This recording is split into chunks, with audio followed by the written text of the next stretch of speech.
este tipo de armas. ¿Qué significa el desmayo de Esther?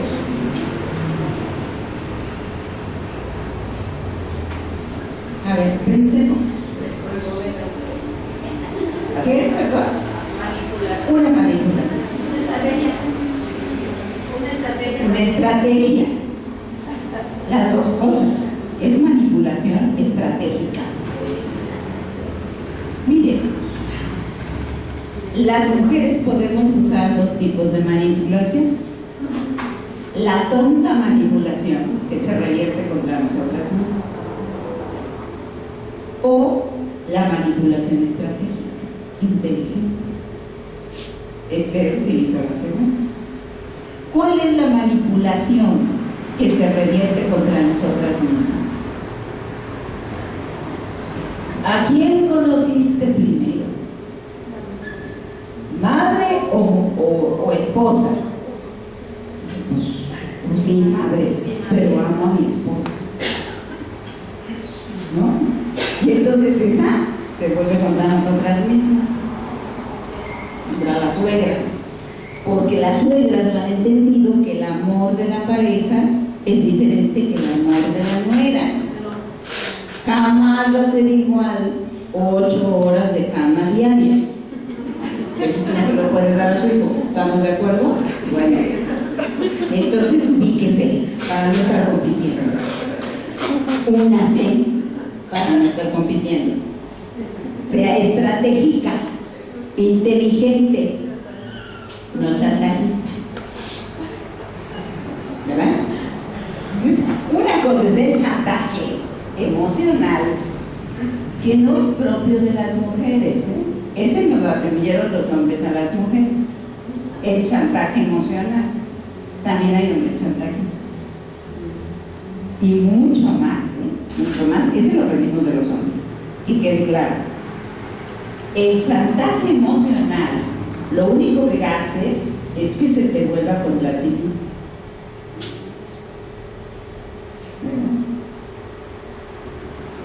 Cuando tú te enfermas para salirte con la tuya, me duele la cabeza, y siempre le duele la cabeza a la señora, cuando no quiere hacer algo le duele la cabeza, y se vuelve contra ti misma, porque cuando de verdad te duele me duele, por supuesto. Esos son chantajes, disculpen ustedes, no inteligencias, ¿no? Me voy de la casa, me voy a ir de la casa, me vas a perder, pues adelante, es usted libre, no está usted aquí a puerta. Esos chantajes se vuelven contra nosotros mismos, porque son emocionales, no son inteligentes, ¿verdad? Y no porque las mujeres no seamos inteligentes, sino porque nos enseñaron a usar lo emotivo, y lo emotivo no funciona. Sí. A nadie le funciona lo emotivo. Cuando yo me iba a ir al convento, mi madre decía: si te vas me muero. Pues ya te tendré que enterrar, ¿qué le haces? Y no se murió, gracias a Dios, ahí está. Un chantaje emocional, o sea que no se iba a morir. Porque los chantajes emocionales no funcionan. Yo que te di la vida, toda mi vida te la entregué y ahora me castigas y me traicionas. No, tampoco funciona. Nadie te la pidió, o sea, ¿por qué lo hiciste? Me sacrifiqué por ti. Nadie te pidió sacrificio. Nadie te pidió sacrificio. O sea, que nos quede claro a las mujeres que nuestros sacrificios no les sirven a nadie. Nuestras actitudes heroicas de víctimas inocentes a nadie les sirven. Eso que nos tiene que quedar bien claro. El chantaje que hacen las embarazadas, pues está comprobado, y los psiquiatras, los psicólogos de los niveles dicen que eso de que la mujer tiene antojos es un vil chantaje. psicológicos. Es la única manera que en el embarazo, ¿verdad? Es así. Que quieran. Pero es que si lo siento, no, si lo sientes, pero es psicológico. Que este participe de algo, ¿no? Entonces, tengo antojo, tráeme un chileador, tráeme no sé qué, tráeme no sé cuánto, no sé qué, quién sabe qué. Ay, ya me mareé. Eso es cuando no quieren tener sexo con el marido, me duele la cabeza. Me siento mal. Porque no se atreven a decirle no quiero. Si no, me siento mal. Es no quiero y punto. Y hoy no, y es cuando yo digo no, tú quieres. ¿Sí? Pero como no nos atrevemos a hablar en directo, entonces vamos siempre por la vuelta. Y esas vueltas no nos hacen bien. Ahora, ¿cuál es la manipulación estratégica? La que no se va a revertir en contra mía porque no es emocional, sino tiene que ver con que los dos salgamos ganando. Las dos partes salgamos ganando.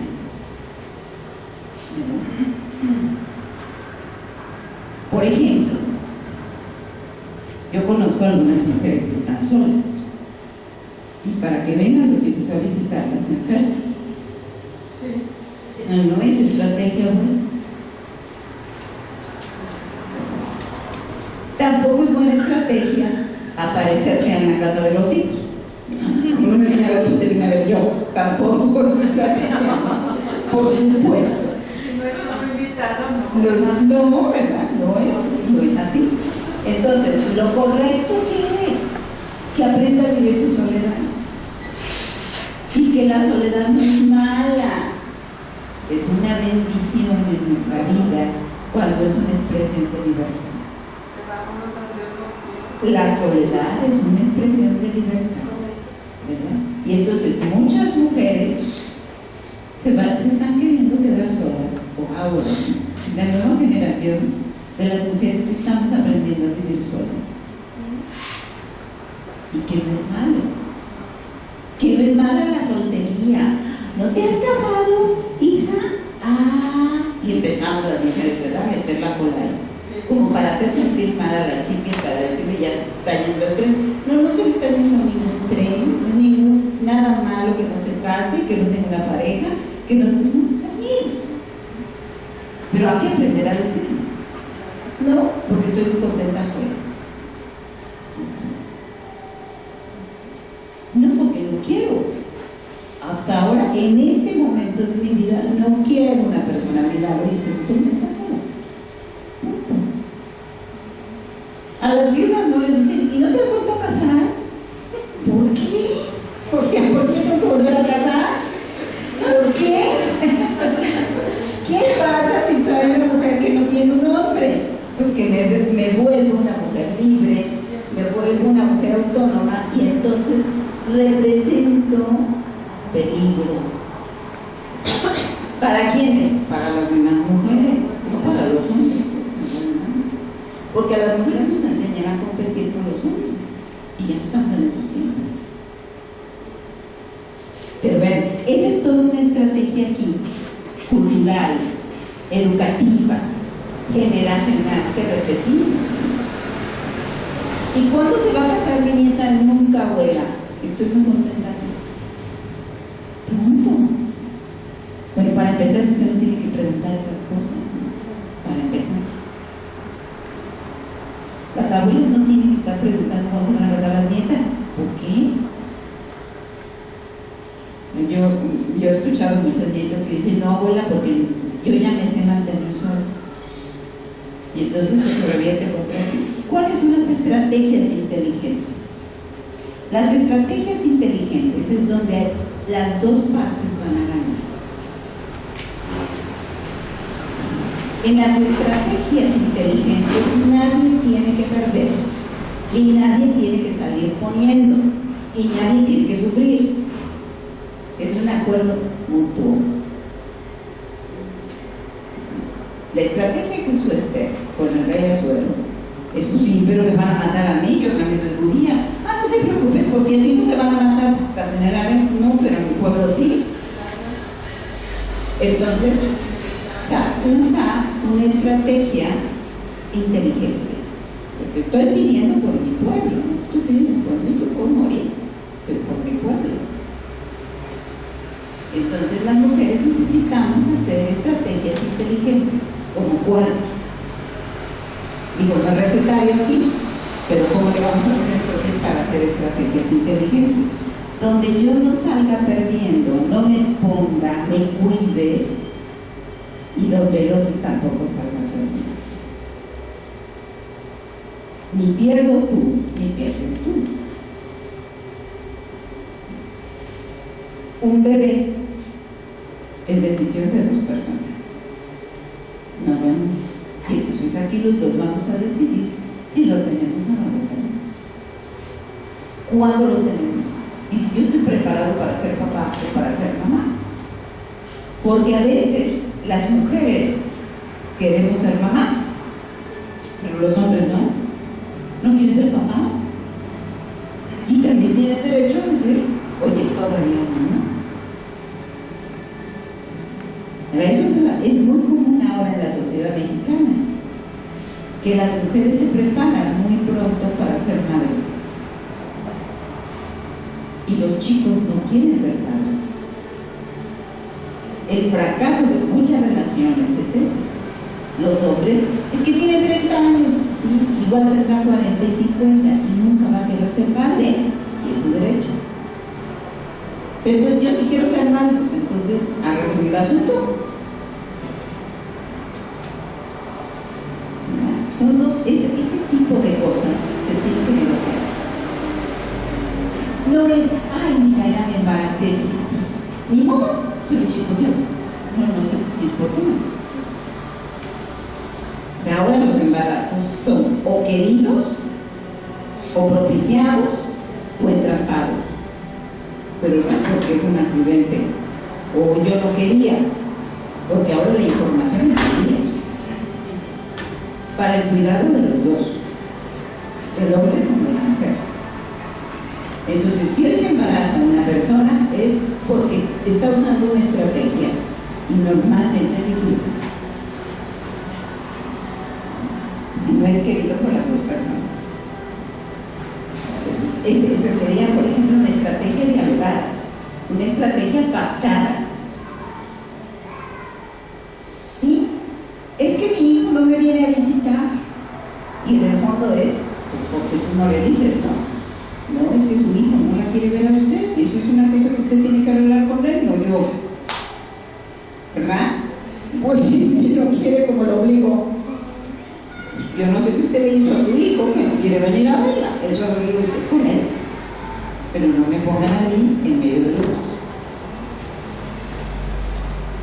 Son las estrategias inteligentes, ¿no? O sea, ustedes lo saben. A mí no me diga usted que su hijo no la viene a ver. Usted arregló con él. Algo pasó entre ustedes que no está bien, que entiendo. Ahora, si yo soy la que no quiere que vaya a ver a su mamá, bueno, pues es otra cosa, ¿no? Eso es otra cosa. Pero eso lo digo, los niños tienen 30, 40 años, ¿no? Entonces ellos pueden decidir si van o no, y aquí le hacen caso. O sea, no siempre es culpable son las nuevas, por favor. Los niños, cuando digo yo los niños son incapaces de tomar decisiones. Entonces, no nos culpemos entre mujeres. Pactemos entre mujeres. Hagámonos las fáciles las cosas entre mujeres. En el momento que las mujeres pactamos, se acaba la competencia, se acaba la deslealtad, se acaba la infidelidad, se acaban las mentiras. Pero cuando las mujeres pactan. Entonces seamos estrategas, y estrategas inteligentes, no solamente estrategas emocionales o estrategas que nos dejamos llevar por nuestra ganancia, sino inteligentes. Esto es lo que nos enseña el ejemplo. Y finalmente ella llega a meter a Salomón al trono, y Esther llega a librar a su pueblo, y bueno, la nombran la heroína de Israel. Hay un día dedicado para celebrar a Esther, el día de los Purim, expuesto ese rito para celebrar la liberación que Esther hace. Vean, entonces, no solo hay un libertador, Moisés, sino hay una libertadora, Esther. Pero esa nunca nos la cuentan. Y es igual o más importante que Moisés. Es la gran libertadora de Israel, porque los libra de ser asesinados. Pero nunca nos lo dice. Si tiene la misma importancia que Moisés.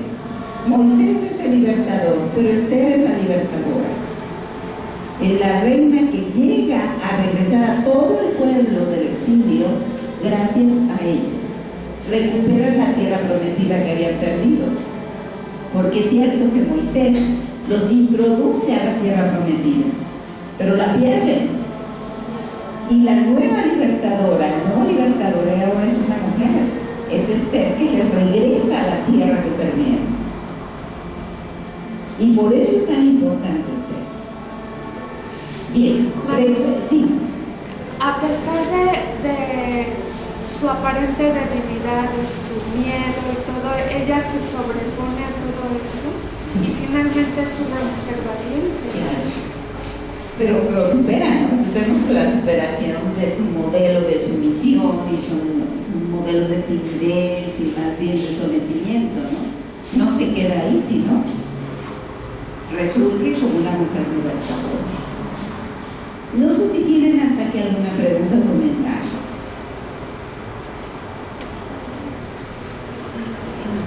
¿Todo claro? ¿Todo claro que necesita? Bueno, alguna reflexión que les suscite Esther y Betsabé antes de pasar a la siguiente mujer. Porque estas dos son parecidas, pero la que vamos a ver no es nada parecida. ¿Qué les despierta Esther y Betsabé? Pues para mí Esther era mejor que Betsabé. Bueno, son dos mujeres diferentes, ¿no? Cada una a su estilo. Sí, las dos son valiosas dentro de su medio, dentro de su estilo. A una le tocó vivir una cosa y la otra, como dice, aparentemente de lo que sea, pero tuvo la fuerza suficiente luego la profesión para enseñar. Ella decía a León, a León, ahorita vamos a hablar de eso. Qué bueno que lo recuerdan. Le tenían cariño, ¿no? A su pueblo. Le tenían amor. Sí, las dos le tenían amor al pueblo. Vean, no se beneficiaron del pueblo, sino sirvieron al pueblo.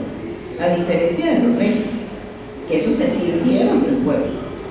Estas sí le sirvieron del pueblo. Cuando hablamos de León, todas ustedes saben que León y la leona tienen una característica muy peculiar. El león vive a expensas de la leona, porque no puede cazar. ella casa para él. Exacto. Le pesa tanto la melena. Eso es real. Le pesa tanto la melena que no puede cazar y está a expensas de los demás animales. ¿Perdón? Pobre león. Pues él nada más sirve para la masculinidad hegemónica como la del varón, para preñar, lo único, porque para proteger a la manada la protege la leona y para proveer la que caza es la leona. Entonces, cuando a uno de los varones israelitas se les da el título de león, como ella le llama, le llega a llamar el león, pues uno se va con la finta, ¿verdad? El león es la imagen del fuerte, del valiente, del decidido, del temeroso, que causa temor. No, el león, y eso lo sabían bien los israelitas, el león es solamente el que da la continuidad a la dinastía, pero que no tiene ningún Al mismo Jesús le llegan a llamar el león de la tribu de Judá. El león de la tribu de Judá. León de Judá. El león es símbolo de realeza nada más, pero no de fuerza ni de protección. Es nada más imagen. Ustedes vean a los escudos reales, les ponen un león y una corona, es imagen. En el zodiaco, el Leo, vamos a ver raíz del zodiaco como imagen, pero ya en características pues no tiene mucha fuerza, ni mucho liderazgo, ni mucha autonomía, ni mucha independencia, es imagen. Entonces, el león en el animal, el león en el símbolo y el león en el zodiaco son solamente imágenes.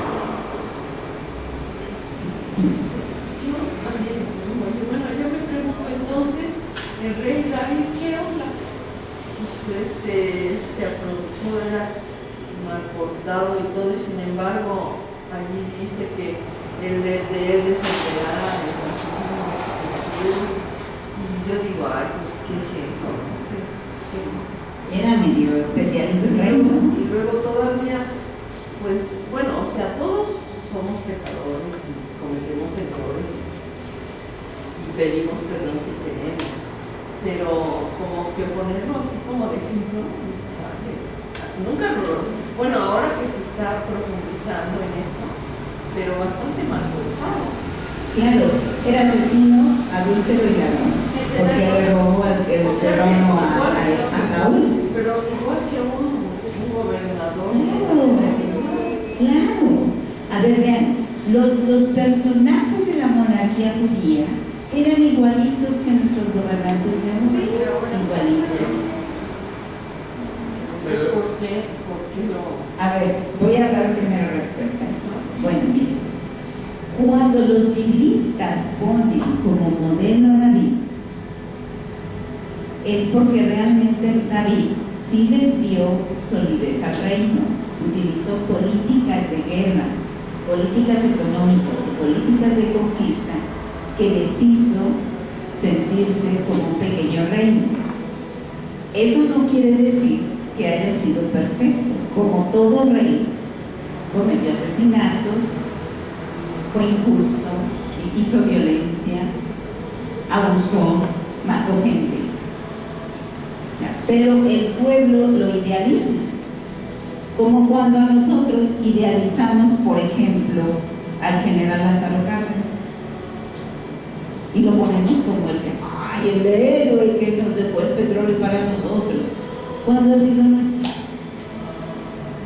Es de la familia Cárdenas, pero nuestro no ha sido. Emiliano Zapata. ¿Quiénes fueron también? ¿Quiénes fueron? O sea, hay héroes y le echamos la mítica del pueblo, les pone más atributos de lo que son, ¿verdad? Y era un líder, y era justo, y era no sé qué. A lo mejor la gente de su tiempo no los vio ni tan justos, ni tan buenos, ni tan equitativos. Pero para el pueblo, como va pasando el tiempo, los crea héroes y les pone atributos. Lo mismo pasa con David, lo ponen como un héroe, como un modelo de reino, pero cuando lo analizamos vemos que no era modelo a seguir. Ahora, son los biblistas del Nuevo Testamento los que le ponen ese título a Jesús, el descendiente de David, porque así querían restaurar el reino de Israel, como lo habían tenido. Querían eso, pero el mismo Jesús dice, no, yo no quiero ese reino, porque ese modelo era bien perverso, ¿no?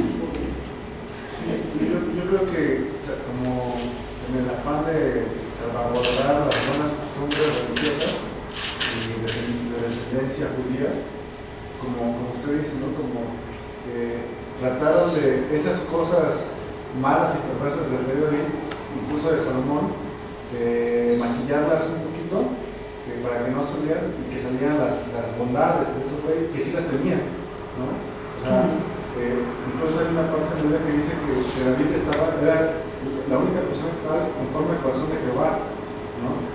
Pero ¿por qué? O sea, tampoco un una persona que forma corazón mata, adultera, todo eso, la cuestión, algo que a mí me impresiona del rey David es que tenía la capacidad de pedir perdón así inmediatamente, dependía completamente de Dios, ¿no? Y eso era lo rescatable, o al menos yo creo, por qué la línea genealógica va directamente con Jesús. Bueno, la verdad es que siempre ellos quisieron mantener la monarquía. El único periodo de monarquía exitosa que tuvieron fue David. Todas las demás fueron un fracaso. Entonces siempre anhelaron lo que quisieron. A lo mejor ustedes no se acuerdan, porque nos quedan muy lejos, pero yo tuve una bisabuela porfiriana. Y cuando hablaban de don Porfirio Díaz, no se le iluminaba la cara. Así como ver los mismos sacramentos, era así, lo mismo. Y ella se refería al tiempo de don Porfirio como lo mejor. Claro, ella vivió 100 años, le tocó don Porfirio, ¿no? Entonces, cuando yo era niña, la voy a hablar de don Porfirio como lo maravilloso que tuvo el país. Y el país creció, y el país se desarrolló, y el país no sé cuándo, y bueno. Claro, mi abuela era bien patriarcal, al estilo porfiriano. Entonces, su modelo de éxito era ese. Y cuando nosotros analizamos el gobierno porfiriano, era perverso. Pero ¿cuál de los que tenemos, no? Entonces es como un anhelo utópico de mantener una cierta cumbre económica que tuvo el pueblo, aunque haya tenido sus costos, que eran los pobres, los violentados, los asesinatos y todo eso. ¿Sí? Hasta la fecha en Oaxaca, en Aguatlán de Porfirio Díaz, Por ejemplo, Porfirio Díaz se hizo héroe en la lucha contra los franceses y terminó muriendo en Francia admirándolo y creando aquí muchas cosas para los franceses. claro, pero sí, por ejemplo, te echas el paseo de Plaza de la Reforma, llegas al hemiciclo Juárez y ves aquel monumento precioso de Bellas Artes, el Correo Mayor, los azulejos y todo ese edificio. Aquí abajo, el puente de don Porfirio lo hizo. Claro. Y entonces la gente decía, queremos porfiriato. El ferrocarril. Muchas cosas. Era el ideal que se tenía. Lo que no se veía eran los pobres que generó, la corrupción que tenían y que privilegiaba a unos cuantos como gente y tenía todo el pueblo por la casa. Esa era una realidad. Pero para los que vivieron después de la revolución, querían volver al porfiriato. Como los que quieren no volver a la reforma petrolera. Es lo mismo. El gran generalísimo de la reforma. El otro día yo puedo ver una conferencia por ahí en la Ibero muy interesante acerca de la figura de la tartana. ¿Quién fue el señor? Fue un carrancista. Y al final, hablando de manipulación estratégica, siempre que la gente llega al poder, quiero suponer que trata de utilizar esa manipulación estratégica para bien propio y ojalá y fuera para el pueblo, ¿no? Para permear o hacer permanencia o continuidad al poder. No, pero es para autoimagen. El problema es que es para autoimagen y es lo que creó David según la imagen de costó. Claro, entonces cuando pasa el tiempo, ¿verdad? El único modelo de referencia que tiene el pueblo es el modelo davídico. Y cuando Jesús empieza a hablar del reino de Dios, inmediatamente lo conectan con el reino de Dios. Cuando lo nombran rey, lo suben al burro y lo trepan a Jerusalén y le echan los mantos, están pensando en el modelo davídico, ¿verdad? En ese modelo monárquico, político, corrupto y todo lo que quieran, pero que funcionó. Y entonces por eso quieren que Jesús agarre la onda y dé el golpe de Estado. Y cuando llega a Jerusalén y lo proclaman rey y están dando un golpe de Estado, el desconocimiento del rey Herodes y del rey del emperador romano. Pero luego Jesús se resbala, ¿no? Y sale porque mi reino no es de este reino, guarda las armas. Espérate, ¿cómo? Si ya tenemos todo, para la revolución. No sé cómo te echas para atrás. Y hay que entender que en esa lógica Judas lo entrega. O sea, no es Judas el que lo traiciona. Es que Judas y los 12 se sienten traicionados por él. Sueñan estar hablando y peleando y la cabeza puesta en el ojo de los enemigos. Y ahora ya resulta que mi reino no es este reino, como ahora. Y claro, pero es que no estamos en el contexto. Y si no lo planteamos el contexto así, decimos que Judas era un perverso. No, Judas no te quería que este le trae los catorrazos, ya no un debate, ya lo echa para atrás. Cuando Jesús les dice, mi reino no es este reino, es cuando ellos lo abandonan por eso, porque se sienten traicionados por el líder. Y luego les entrega. Yo he metido advertencias previas, ¿no? Simplemente con Pedro que le dijo, profetizó que lo iban a crucificar. Pedro le dijo, no, ¿cómo? Bueno, pero esas advertencias las pone el evangelista como elaboración teológica después. Pero la que nos narra Marcos, que es la más verídica, por ser el texto más antiguo, es el 46. Marcos es un texto que se empieza a escribir en el 46. Es el más antiguo de los evangelios y el más verídico. Entonces, Marcos, y está escrito para judíos, y está escrito en hebreo todavía. Entonces, cuando Marcos va narrando, nos va poniendo el texto como es, y dice que entonces guardaron las armas y ahí se fueron despidiendo todo, y él se entrega y se lo llevan, y ya de ahí no se vuelve a saber de los apóstoles. O sea, hay que entender políticamente cómo estuvo el asunto. O sea, porque el pueblo quería un rey al estilo de David, y Jesús no quiere eso. Bueno, en la ascensión, acuérdense, cuando está en la ascensión, y lo celebramos no hace mucho, ¿verdad? El domingo de la ascensión, dice que están parados mirando al cielo cuando lo cubre la nube. Y entonces le dice uno de los 12, ¿aún así vas a instaurar el reino? ¿O si te no ha entendido nada? Porque ellos todavía siguen pensando en el reino davídico, y ese ya nunca iba a regresar. Eso es imposible. Ninguna etapa regresa. Ni el porfiriato va a regresar, ni el zapatismo va a regresar, ni el carrancismo va a regresar, ni el porfirismo va a regresar. Van a venir los modelos, pero eso no va a volver, porque tuvo su momento histórico. Y es lo que no entendemos, que nos toca hacer nuestro momento histórico ahora como nosotros somos, no como los modelos del pasado. Oye, Marilo, Sí. ¿dónde queda la fe? ¿Cómo? La fe. ¿Dónde queda La fe queda en que depende de mí la transformación de esta realidad. O sea, Jesús nos viene a mostrar el cómo, pero no depende de Dios.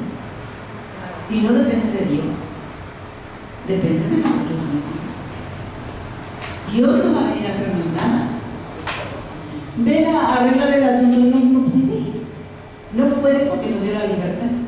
Él decidió amarrarse las manos, dándonos la libertad y dándonos la inteligencia y la voluntad. Entonces, pues aquí estoy, pues sí, los acompaño. Pero ustedes háganlo. La fe empieza por ti mismo. Y la fe es La fe es en ti, en que confíes que tú puedes cambiar este espacio que te rodea, no el mundo, pero sí tu realidad. Ahí empieza. Allá va Marilu, acá sí. Marilu, a mí todo esto que hemos aprendido contigo me llama mucho la atención en el sentido de tú eres maestra en otros espacios. ¿Cómo lo asumen? Por ejemplo, me imagino que es de trabajar tal vez con seminaristas que están formándose para el sacerdocio. ¿Cómo lo viven? ¿Cómo lo sienten? ¿Cómo lo incorporan a su vida? O si lo has hablado con sacerdotes conferencias y todo, ¿cómo se incorpora? Porque en este momento la iglesia jerárquica, por lo menos en esta diócesis, hay un despliegue enorme de movimientos pentecostales como los carismáticos, como otros muchos que uno los ve y uno dice, híjole, se mueven padrísimo y bailan padrísimo y tocan padrísimo, pero ¿a dónde llega esto que tú estás diciendo? Llega a mi corazón. Y yo creo que tenemos que transformar desde nuestra fe, la fe y la dimensión que tenemos que darle a esto. Pero, ¿y con los demás? ¿Con los que tú estás? Con los que yo estoy me apedrean porque ya no se estila la lapidación en México. Pero se tienen que aguantar porque les doy argumentos. Y los argumentos son bíblicos, son sociológicos y son antropológicos y biológicos. Que no fueran bíblicos. No, y además tengo argumentos, o sea, no me estoy inventando las cosas, ¿no? Estoy dando los argumentos por qué, y los últimos estudios que hay en Biblia, ¿no? Pero claro que mucha gente quiere seguir el super de la infancia. Es más cómodo. Es que es más cómodo que Dios me venga a solucionar la vida. Que me venga a liberar. ¿No son libros apócrifos? No, para nada. Están en los textos. Lo que les estoy poniendo son los textos. Lo que pasa es que no los leemos bien. Los leemos con los lentes tradicionales de quienes los han leído y los han interpretado así. Pero el día que nosotros nos debemos dar la tarea de sentarnos y leerlos con ojos críticos, ahí están los textos. Hace un rato me preguntaban, oye, ¿cómo fue eso del prepucio de la Séfora? No, Séfora no tenía prepucio, ¿verdad? Pero Séfora sí le cortó el prepucio a Jesús, se lo pasó a los genitales a Moisés y se lo ofreció a Dios. Y así entró el rito de la circuncisión ahí. Yo lo te expliqué hace un mes, ¿no? Cuando vine. Sí. ¿Quién te lo inventó, Marilu? No está inventado en el texto del Éxodo y en Deuteronomio, pero nunca lo leemos. Leemos lo que los biblistas masculinos tradicionales seleccionan y nos ponen en los relatos. Pero el día que te des a la tarea de leer por ti misma, sin lo que dice el misal romano o el misal que seleccionan, o sea, ya alguien nos hace el favor de seleccionar textos y los da masticaditos. Pues no te los traes masticados, ven y lee. ¿Verdad? Mis profesores de Biblia en Bélgica y en uno en Israel me decían, es que no leen el texto. No dice el texto, ahí está el texto. Léalo usted. Pero usted vaya a la fuente bíblica. No se quede con lo que dicen que dijeron que parece que así fue, sino vaya a la fuente. Y la fuente está en la Biblia. Esa es la primera fuente. Por eso es importante el hebreo, y por eso es importante el griego, y por eso es importante leer los textos en su contexto para no tomarlos de pretexto. Sí, pues es eso, el texto, su contexto, para no tomarlos de pretexto. Es así, ¿verdad? Entonces, ¿cómo le hago con esta gente? Pues dar argumentos. Cuando no sabemos dar argumentos, ¿dónde oye usted? Pues por ahí una monjita dice que fue a dar una conferencia y ahí oí. Y oye usted, medio oí. No, apréndaselo bien para que lo argumente. Ese es el punto, ¿no? Que los cristianos necesitamos saber dar argumentos en nuestra fe. No solamente decir, pues que yo soy creyente. Sí, ¿es qué? ¿Y por qué cree usted? Pues porque mi familia creía, mi abuelita creía y me bautizaron. No, es un argumento. Vamos a dar los argumentos correctos. Pues cuando das argumentos, aunque estén en el contigo, el texto es el texto. Y ahí está. Leas el libro de texto. Y leas el texto de Belsabé. Y ahí dice que Belsabé podrá lanzar y a Belsabé y confabularon y lo inventaron y son los apócrifos. Está el texto, pero lean.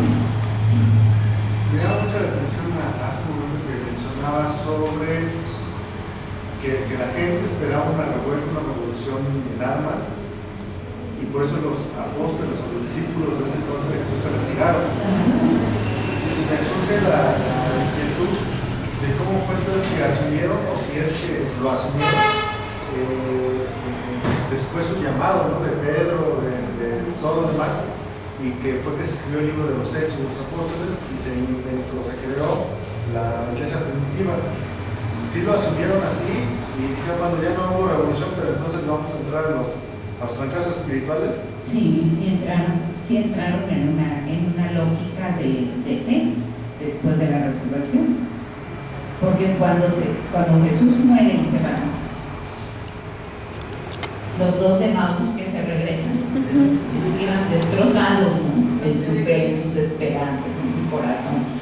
Ya todo se acabó, las autoridades lo mataron, no sé qué, lo que van diciendo a los que se encuentran en el camino.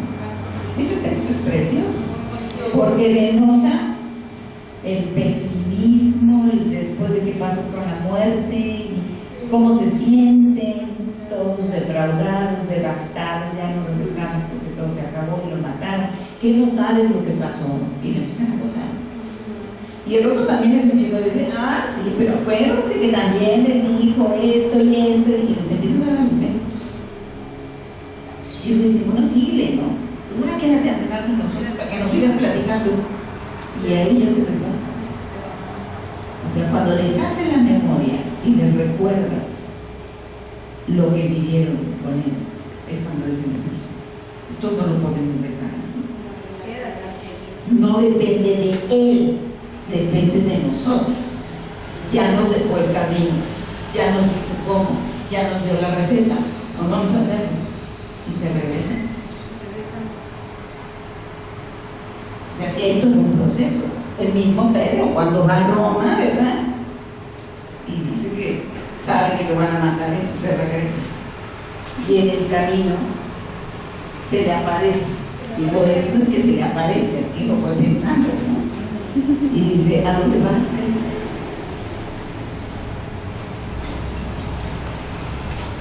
Antes tú te seguías, pero ahora otros te siguen. Regresa, te toca dar testimonio. Lo cual quiere decir que Pedro sí quería huir, pero en la huida lo pensó. Como que dejó enseñanzas bien. Claro, muy definidas, ¿no? Como cuando tú mismo te dices, ¿qué estás haciendo? Yo muchas veces me digo, marido, ¿qué estás haciendo? ¿Dónde vas? ¿Qué vas a hacer? Ubícate. Pues es lo que hace Pedro, ¿no? Pero claro, ¿cómo lo reflexiona? Se me apareció el maestro y me dijo, eso